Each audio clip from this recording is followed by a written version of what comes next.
Ay, yung buntag everyone. Ayan, ngayon ay araw ng Sabado. At dahil pinano ko sana na kahit sa bahay lang ako ngayong araw, pero hindi nakakaya dahil ang dami nating gastusin guys, real talk. Ayan, truth slap, ang dami nating gastusin, ang dami nating bills, ang dami nating kailangang bayaran. At kinailangan kong dagdag ng extra effort. Ayan. Bahala, wala tayong effort sa pag-ibig, basta meron tayong effort para sa mga utang natin. So ngayon lumabas na ako ng bahay.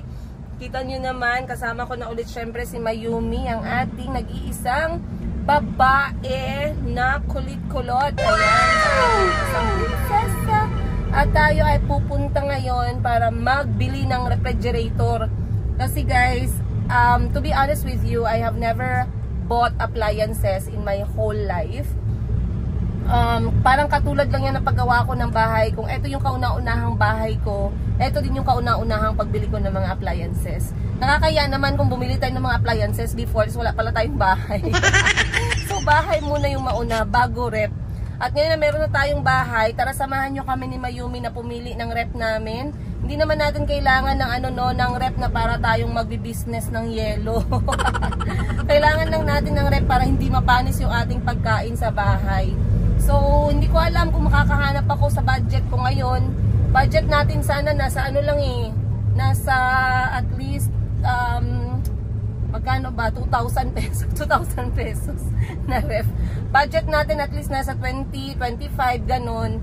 Kung makahanap tayo, perfect. Pero kung hindi, tingnan natin kung ano yung damage natin ngayong araw sa ref. Ito kasi mga bagay na mahirap, hindi pwedeng i-delay, hindi pwedeng paghintayin. Kasi mai-stress ang buong bahay pag may pinamalengke tayo, wala tayong lalagyan. Ayan, so, let's go! Alright, andito na tayo guys sa may mga ref. So, meron ako nakita dito, though hindi siya pasok sa budget ko, pero mas malaki siya. Ito. Kaso, ang alam ko dito is, double door. Ang alam ko dito, maggasto siya sa kuryente, pero konti lang naman daw yung diferensya pagdating sa kuryente. Ang ano ko lang kasi is, para hindi masyadong pumunta sa palengke si auntie dahil malayo na kami sa palengke. Ayan, so sobrang laki ng ref na to guys. Tapos yung pinaka-importante sa akin is yung nasa baba ang freezer niya. So kahit hindi siya double door kasi ito 34,000. Tapos yung sa baba yung kanyang yung kanyang freezer. Ayan. So pero I don't really like, though the price is not very far. Hindi siya masyadong malayo dun sa single door lang. Pero ayoko kasi ng double door eh. Tingnan natin. May promo pa. 32,899 na lang yung last promo. 32,000. 32 na lang. 32,899. Cash yan siya. Yes, ma'am. So, ito another option natin. This is Panasonic. Tempered glass sa harap. So, scratch free. Then, what I like about this is meron siyang ganito, prime fresh. Dito pag defrost ng mga frozen goods. Tsaka dito, hindi na guys, hindi ma-over frozen, ma-over freeze yung mga gulay. Kasi minsan yung mga gulay kapag sobra ng lamig, naga-change. So, sa baba pa din yung freezer niya. Okay, Panasonic. Pila kung kilogram ang mga preferred manapay? Yung next natin i-check is washing machine guys, para mag-canvas tayo ng presyo. So lang, yung washing machine namin maliit, tsaka hindi siya nag-dry. Ikaw pa magtuga-tuga. Ano siya ma? Manual? Hindi man. Eternity later. Kakalabas lang namin sa appliances store. At bad news, wala tayo. Wala yung pasok sa budget natin guys na 20,000. So makyat tayo ng 34,000 pero may discount pa daw yun. So 32 na lang. Okay na yun sa akin yung ganun, yung single door lang. Naguguluhan kasi ako basta mga double door eh. Ayoko ng mga pa-doble-doble. Gusto ko yung mga single lang. Yahoo! So, tingnan natin, tutulugan ko pa ng 2 gabi and then titingnan natin sa Monday kung yun ba yung mabibili namin ni Mayumi na ref sa bahay. Antayin natin si Jose. So, another na tinignan namin ni Mayumi is ang ating lutuan. Kasi, syempre, meron tayong rep, may pagkain tayo, wala tayong lutuan, guys. Kakahiya naman kay Auntie Christine kung maghanap pa siya ng kahoy para magluto. So, meron din kaming nakita doon. Kanbas-kanbas lang muna para at least alam natin kung magkano yung mabubudol sa atin pagdating ng araw, pagdating ng Lunes. And then, tumingin na din ako ng washing machine. Like I said, nakabili ako ng washing machine nung kakarating pa lang namin for a start. At yun ay washing machine na maliit lang siya. So, ilang beses si Auntie maglaba sa isang linggo. And then, ang problema nun is wala siyang spin. Wala siyang spin dry. So, bali, ano talaga ni Auntie, pinupuga yung mga damit. Para medyo mas efficient kasi, no? Kaya nga ginagawa yung mga appliances para mas maging efficient at mas maging, ano tayo, time, mas ma-manage natin yung time kasi mas mabilis siya. Ayan. So, nakuha ko na yung total. Tingnan natin paano natin hahagilapin yung kakailanganin ko para doon. So, ngayon, magbibenta-benta muna tayo, guys. Gusto ko nga palang mag-shoutout din. Meron akong na-receive na email galing sa, hindi ko na-mention yung name, galing sa isang viewer natin na taga-labas, abroad. And, nanonood siya ng video ko at napansin niya yung suot ko na alahas that time. So normally guys, suot ko yung mga alahas na yan para makita ninyo kung ano yung beauty niya kapag nasuot ninyo sa leeg ninyo. So ngayon napansin ng ating buyer, ng ating client, at nagustuhan niya talaga. So sabi niya gandang-ganda daw siya sa alahas na doon.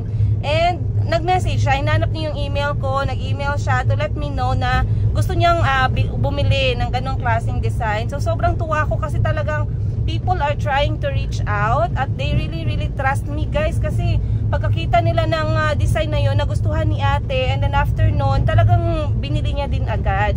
So ngayong araw, ang trabaho ko ay i-send out na yung mga orders na on hand na, lalong-lalo na yung mga international natin na orders kasi syempre yun yung medyo matagal, no?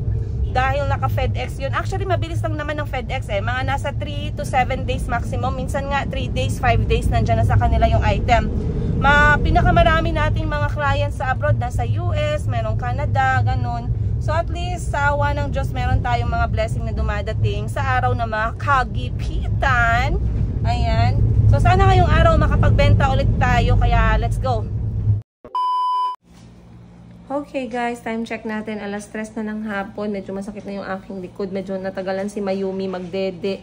Pero eto at nag-organize ako ng mga order at mga binili sa atin na 18 karat Saudi gold na lightweight at saka yung medyo heavy ng konti. Alam nyo guys, may natutunan ako ngayong araw dahil sa isang client natin. So normally, ako kahit na hindi ko alam yung meaning nito, nagustuhan ko yung kanyang design. So, ito yung tinatawag nilang teardrop design. So, nung may client ako na bumili nito, turned out she read about it and it's also connected sa Roy Mata or yung traditional na kwintas na teardrop. And this is also teardrop design as you can see in a bangle to siya or bracelet. And the meaning of Roy Mata is really nice. It means that it is okay for us to cry or it's okay that we have challenges in life. But we have to remember that the people around us, especially our family, love and care. They love and care for us. Ayun. So it's a very nice reminder kapag suot natin to. I really love it and kahit nung hindi ko pa yung alam yung meaning niya, nagustuhan ko na yung design niya. Once again, this is the teardrop collection. Meron siyang kwintas, meron siyang earrings, meron din tayong bracelet for this collection. Nakaka-happy na meron tayong natutunang bago pagdating sa ating mga konting benta-benta. Ayan guys, napagod na ang lahat. Mabisi na ang lahat. Huwag lang natin makalimutan ang merienda ng bayan. Maraming salamat sa nagpadala ng kanilang bayad at hindi kinuha ang sukli. Meron kaming pang merienda ngayong araw. Thank you po. Siyempre, pag nagmerienda tayo, kasali ang buong baryo. Hindi pwedeng tayo na mag-inom-inom ng milk tea, guys. So, shout out po sa hindi kumuha ng sukli. Maraming salamat na naman sa inyo. Mas sponsor ang ating, ang ating merienda. Thank you sa mga nagmamahal. At dahil si Mayumi ay tulog pa, ako na muna mag-i-enjoy nito. Kukunin niya na lang mamaya sa dede ko yung kanya. So mag-break time lang tayo guys. Pinakakapagod din nung trabaho natin na to, uy. Laway ang puhunan ba? Tikman natin to. Ay. Hirap mag-vlog habang nagkakain. Tikman natin tong milk tea ng Jensan.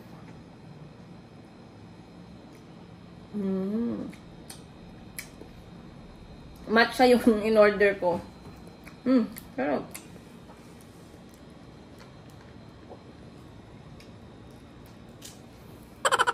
Pero nagkati yung tenga ko, guys.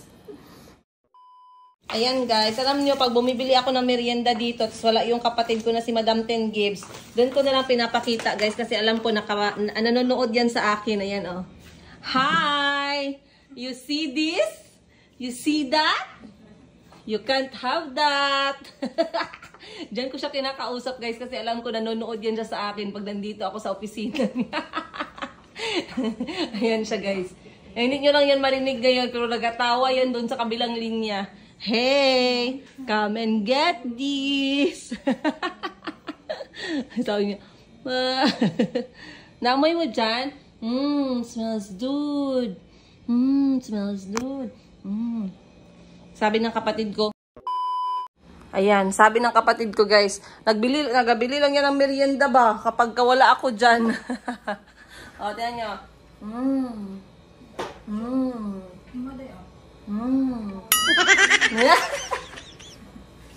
Picture na naman ako niya. Kasi alam niyo yung kapatid ko, meron niya siya CCTV dito sa opisina niya. Ngayon, pag umuwi yan sa bahay niya at hindi niya alam kung nasaan ako, unang chinecheck niyan, itong opisina niya kung nandito kami ni Mayumi. Tapos pag wala kami dito, nagme-message sa akin, sabi niya sa akin, nasaan ka? Bakit hindi ka pa naghahanap buhay? Grabe talaga yung kapatid kong yan. Pero anyway, merienda muna tayo, guys, and then diretso tayo ulit trabaho. 1,000 years later. That on top? No. Auntie, it's yummy. It has strawberry down. It's cream. How about me? Ask me also. What do you want, Mom? How about me? And Lola. Lola, you pick up. Hey, you only love Auntie. You only ask Auntie like that. No, I like the pink. Auntie, do you like strawberry with pink on top? How about us here? We are also here. Huh? I didn't say that. Calby loves Auntie very much. Oy. So what is remaining? What do you think Auntie likes there? She likes what? Which one? She likes strawberry. How about me? Which one do you think I like? Maybe banana chips. And Lola? I don't know what you like. And you? Aso. I like chocolate. My lipstick has chocolate lipstick. Look at your mouth. You're a chocolate monster from the chocolate factory. Remember, he said don't be greedy. If you're greedy, what happened to the greedy? They go in the river with the chocolate, right? Right? Ay, sorry. Mom. Yes? I'm not going to the river. Me? Yeah. Or you? Mommy, I'm not going. You're not going. Then you eat properly. You see the chocolate in your mouth? And you, let me see your mouth. For you know how to eat. Wow, Mommy, we buy those for you. He said, I love Calby. I love Chico. Let me buy 6 pieces plus 6 pieces for Maningning equals 12. Okay.